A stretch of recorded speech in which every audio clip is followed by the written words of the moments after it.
Meditar per la pau és expressar solidaritat cap a les víctimes de la guerra. Meditar per la pau és transmetre un sentiment de compassió i esperança. Sabem que l'odi i l'avidesa són la causa de la violència. I sabem que la meditació pot acabar amb la violència.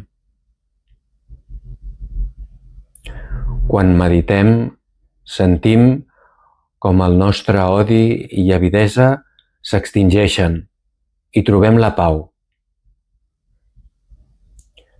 Tots els éssers estem interconnectats. I quan el nostre odi i avidesa s'extingeixen, s'extingeix també l'odi i l'avidesa de la humanitat sencera. És així com, amb la meditació, contribuïm a la pau al món.